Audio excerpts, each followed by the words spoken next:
Graham Rahal. His teammate is 18th. We're yet to see Christian Lundgaard, the third Rahal, Letterman, Lanigan driver. Here's a guy who can wheel it around in tricky conditions. This is Sage Karam in the AES Indiana Chevrolet for Dreyer and Reinbold Racing. We've seen his teammate Santino Ferrucci go, and Ferrucci is the first outside of that provisional fast 12 at the moment. Ferrucci definitely benefiting from the earlier draw and better track conditions, but Sage Karam here looking to break his run of 3 consecutive races starting from 31st on the last row of the grid. He just wants a nice smooth run. I'm not even sure if these guys are gearing themselves for an attack at the top 12. He just wants to be solidly in the show, get a nice 4 laps here and not have to stress about being back on the 11th row. Really dragging it here on the warm-up lap. Nice and easy. Not even the warm-up lap, the out lap.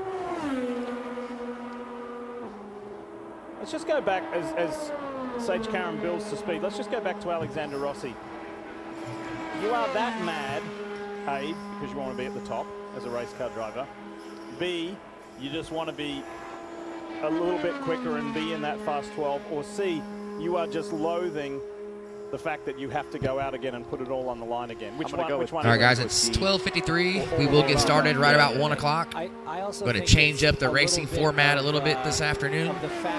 We will have one seating round where we'll do Super Pole. You'll get 1 minute on the clock. You'll be by yourself on the track for qualifying. And then we're going to do some heads-up racing for 2 rounds, and then we'll go into the mains. For this weekend to qualify these cars as highly as possible, as quickly as possible, and they maybe did their job better than 8 or 10 of the cars in front of them, but the luck of the draw is literally the difference, and that's so frustrating for a driver. Hey guys, some big news from race control. Takuma Sato has had his qualifying run invalidated for impeding Marco Andretti coming to the green, not following IndyCar rules for qualifying for the Indy 500. Again, Sato has had his qualifying run invalidated for this top screen. Simply had a brain fade, Sato, on forgetting that you're supposed to take the warm-up lane after your run's complete. Impeded Marco Andretti, and it wasn't just interference of another competitor. That's a serious safety issue as Marco Andretti's coming full song. And talk about full song, Sage Karam goes 232.5 on his first lap, but fast and furious, hands behind the wheel at the exit of turn 1. We told you this guy can wheel it around here in tricky conditions. Ready to take it. You saw Ed Carpenter, fellow Chevrolet driver, slotted into the fast 12 in 7th. I wonder if Sage Karam can do it. His teammate is just on the outside, looking in 13th place. Coming to the halfway point in the AES Indiana Chevy, 2:31.6, so just under a mile-an-hour bleed off. And it is sliding around. I was watching his gloves. He's got those bright yellow gloves, and you can just see the fast twitch there in turn 2. He is hanging on, but making it work to good effect on the first lap. The last 12 months, he's been driving stock cars, he's been driving rally cars, so he can hustle it, he can slide it. All right, 13.5 truck guys, start getting your vehicles prepared. Pizzy, you as well, you're going to run with them guys. Once again, we're going to do a Super Pole round where everybody gets 1 minute on the clock. And that will set the grid for qualifying order. Then we're going to have some heads-up racing today. We're going to run for race points. We will also reverse the grid in the 3rd round. So you'll have one seating round, which will qualify you on the grid. If you start first in the 2nd round, you'll start last in the 3rd round, and you're going for race points, not an overall time. Turn 2 there. He is not comfortable in this race car right now. Watch the throttle. That's almost a 0 throttle diff on the entry of 3. 5 mile-an-hour delta between lap 1 and lap 3. He has walked the wild side here at the Brickyard before in some really sketchy situations on bump day. What's it going to say? What's the scoreboard say? Wow, frustratingly a 20th spot at the moment. Brian Reinbold will be saying, it was looking so much better than that at the end of the first run. Let's get an update on Colton Herta's situation. Here's Kevin Lee. And as he told us, hey, I either want it to rain pretty soon so we don't get through the line, or I need time. Well, it's sunny right now, so I think they need time. And what an amazing work effort back here by the Andretti Autosport crew. This is already the backup Honda engine in there. They got it back here at 12:20, so we're 35 minutes in. Rob Edwards, the COO, just said, I need about 90 minutes. That's what the team needs. They'll be ready to go. I think they've got a good chance to make another qualifying attempt today for Colton Herta and the Gainbridge Honda. So Herta's going to Not go immediately. out I'm just saying Has be to go out prepared. again. We're going to start here in about 3 minutes. Rossi's going You guys are only going to run one at a time. It's going to be an interesting Up first will be Tucker, then Patrick, For these then three Andy, Penske then cars, Davis. Just looking at McLaughlin, you know, if Newgarden puts McLaughlin on the bubble and then Will Power gets going and bumps out McLaughlin, that would put Team Penske, if they're all right on that bubble, you know they're going to be firing through that line as many times as they can. We haven't seen Montoya yet. Sato's going to have to go again. Guys, I don't know if any of them are going to get to go again if this weather moves in. I think we've got enough time to get through the 33, but you know, with Joseph Newgarden, we have 5-6 cars left after Joseph runs. But there's a chance that 90 minutes from now, we might not be running. Got a weather expert down in the Peacock pit box. That's because we told him which app to use. Wonder if Marty's listening. He can give us a quick live report. Marty, what's the vibe like outside?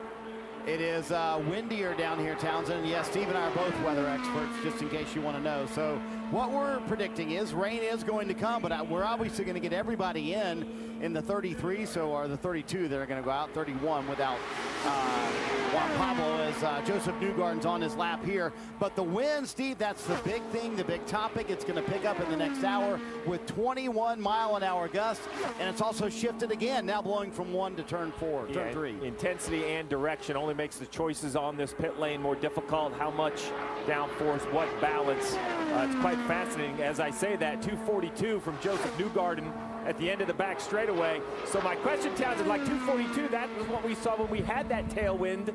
It seems like, you know, the wind is hurting handling, also making gearing more difficult as you're now seeing a little bit higher speed on the backstretch. Lap 1 speed for Newgarden, 2:33.2. That's the quickest first lap we've seen in the heat of the day so far. Can Newgarden hang on? To answer your question, Steve, yeah, that wind is really pushing Newgarden down the back straightaway, but you can already tell second lap in turn 2, it's starting to wash. The tires are sliding, and this is where it's the hardest corner on the track right now with the wind. Down in turn 3, you saw how low he got below the white line to try to find as much grip as possible. This is a good run, though, for Newgarden. It's really good. I mean, it is sliding a little bit, but what I'm seeing is this, so far on lap 2, it's sliding pretty evenly, front and rear. The balance is good. It's just the grip is not great. 2:32.333 for Joseph Newgarden, really low through turn 1. Very smooth with his hands. You could see those white gloves in turn 2, just super precise with the placement, trusting the balance. What does he do here? See, if he had the limo tent, you wouldn't see those You white would gloves, never would you? see that. Should be a rule. Mandatory white gloves and clear aero screen. Hinch disagrees. I would firmly disagree. I'd fight that one, where I take my white gloves and wash them with my red t-shirt. Lap 3 for Joseph Newgarden in the Shell Chevrolet for Team Penske. 2:31. So a lap in the 33, the 32, the 231-mile-an-hour range for Newgarden. It's a big drop-off. I don't know if it's going to be enough to get him in the top 12. Watching Look that at right Will. hand. I Oh. could see that right hand was just correcting. His teammate Will Power is still to come as we're getting towards the bottom end of this initial run. And Will Power is not loving what he's seeing here. His teammate probably on similar setup, similar downforce level, being in a similar part of the line, the qualifying line, seeing the struggle that Joseph Newgarden's had since that first lap. We're going to come to the checkered flag here, and let's see what it tops out at. In the 12, yes. Just.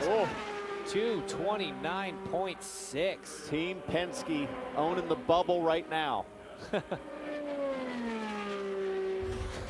Let's relive some of those moments. Oh, man, you can just see that rotation way early in the corner coming off there, trying to look for his hand moving. You can see it just drop. Look at that, sawing away at the wheel. Great camera work there. That's awesome. Awesome shot. Tucker What does Mitchell. this man think of the Indianapolis 500? Let's have a listen.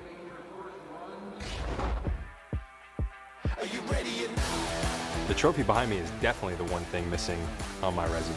In IndyCar, you work your whole career to get to this level, and you dream of one day winning a race, and that one race that you want to win is the Indy 500. Man, it's disappointing as hell, but I feel like we did what we could. It's not worked out for me up to this point, but it's not going to stop me from putting my best foot forward every year. You got to show up. Every month of May, you got to be ready to rock and give your best effort and try and put yourself in a position to be there at the end. Joseph's had 3 top 5s, including a 3rd place, but that is not enough. That does not satisfy a 2-time champion, especially when he looks around and his old teammates, Helio Castro Neves, Juan Pablo Montoya, Simon Pagenaud, and current teammate Will Power all have at least one 500 victory. It's been the thorn in Joseph's side. So can this year be the year? And if rookie Christian Lundgaard got any view of what Newgarden went through, he will not be enjoying what is ahead of him. This is a huge moment for the 20-year-old Danish driver.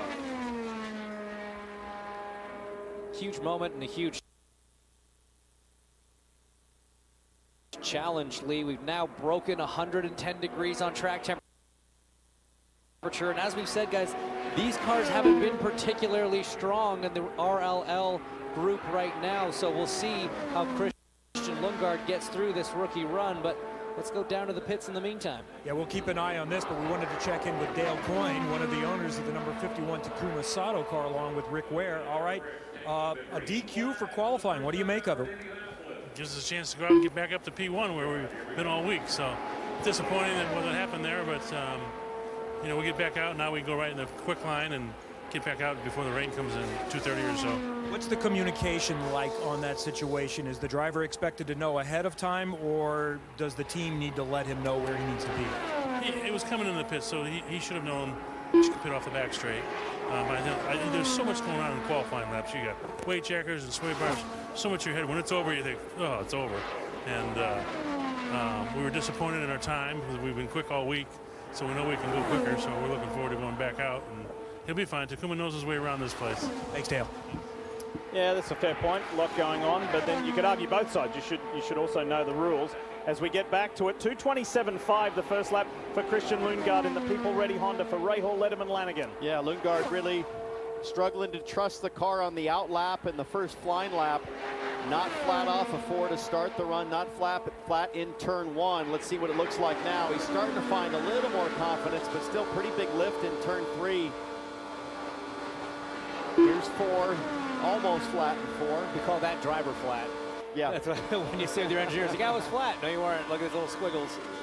So we need to revisit a point, a very important point, as Lundgaard continues. He's at the halfway mark. We are now 4 cars away from completing everybody's run. Even though we haven't seen Steph Wilson, even though we haven't seen Juan Pablo Montoya. When you pass Tech, that's